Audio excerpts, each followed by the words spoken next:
I play Dr. Nathan Lind. He is a geologist, a cartographer, um, and he is his job is to transport Kong from Skull Island.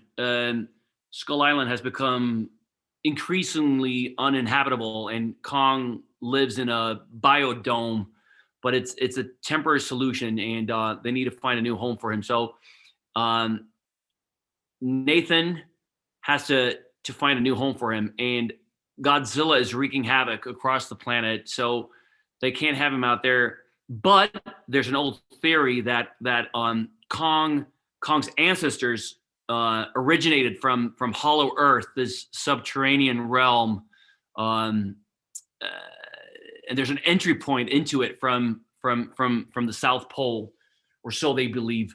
So they have this bright idea to take Kong on a massive ship down through the Pacific to Antarctica and try to convince him to go into the Hollow Earth and potentially find his ancestors, his family, if there are any left.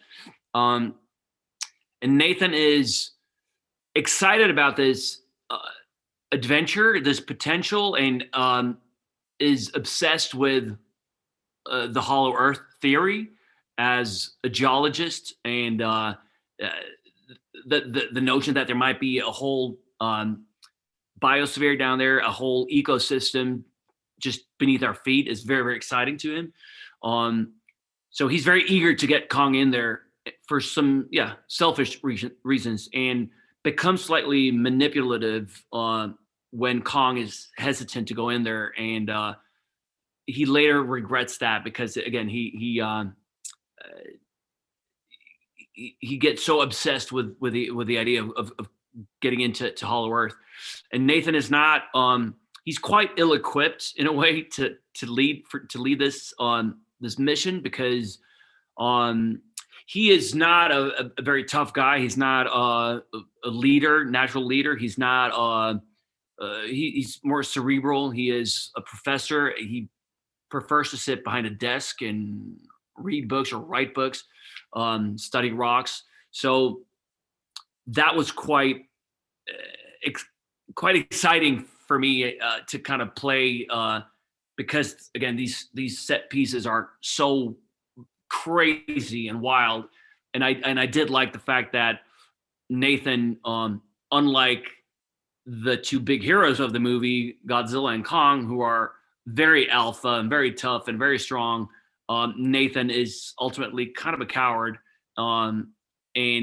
but that also kind of raises the stakes and makes it more perilous when he tries to survive in the midst of this chaos.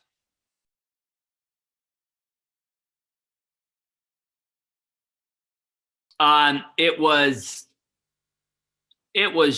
like being on a roller coaster for 6 months, basically. We it the sets were extraordinary. Shooting the stuff in the heave was nauseating and crazy and wild because it was on a gimbal, so it actually moved. So it was a roller coaster, basically, which made acting quite easy because all those screams and the chaos on board is all real. On shooting on the bridge of the ship was quite exciting, because it was in a big tank, a big pool, and they would submerge the whole thing with cameras and everything. And there's a whole sequence where I have to swim in under it, and it was again one of those sequences where you're really you're filled with adrenaline, and your heart is racing, and it really adds to the chaos and the tension in the scene, because you're really, as an actor, you're really feeling it as well. So but again, I would walk around those crazy sets, and I felt like a 6-year-old boy. I was just like, I couldn't believe my eyes. Like, it was uh, such a treat to be part of that.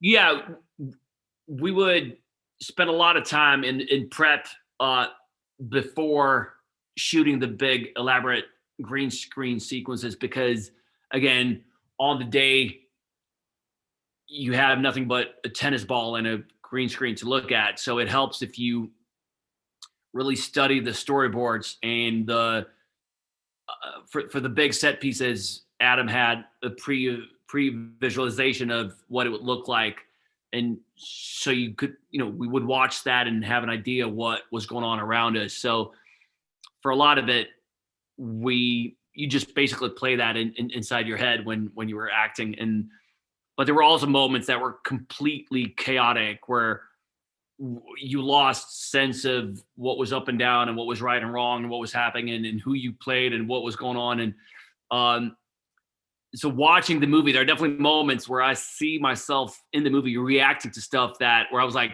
that's definitely not what I was reacting to. I was probably reacting to the confusion of it all. Maybe I wasn't even in character. I might have been like, Adam, what's going on? Like leaning out, like looking confused, and they would use that as a look towards Kong or something, and somehow patched it together to make it work. But complete chaos and a lot of fun.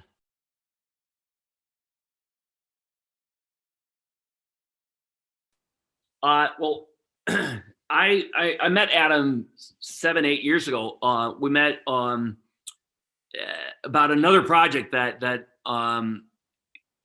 he was going to make, and it never got made. But I really liked him, not only as a filmmaker, but his energy and lovely man. And we kept in touch. So when this came up, and I was at a place in life where I was so ready. I hadn't done a big tentpole action movie since Tarzan, which was 5 years ago. Um, I'd worked mostly on more smaller, independent or character-driven pieces. So I was ready to kind of scratch that itch and go back and do something big and crazy again because it'd been so long, and I felt like Adam was the right person to do that with because again he was such a huge fan of Godzilla and Kong, so I knew that I was in safe hands. He knew that world and the legacy of the characters so well, but also just a really nice guy. And I was like, if I'm gonna go and do something like this, it's got to be with good people because I want to have fun. Because this movie is supposed to be fun, and I want it to be a fun experience to shoot it. So, and I think if you have someone like Adam at the helm, um, that sets the tone on set. When you have a really good egg like Adam, because then everyone on set feels relaxed and it's just positive energy and that kind of radiates through. It was a wonderful experience, and it makes you feel safe and happy to be there and more playful, and you just lean into the kind of the craziness of it even more when you're feeling you're with friends, you're with good people.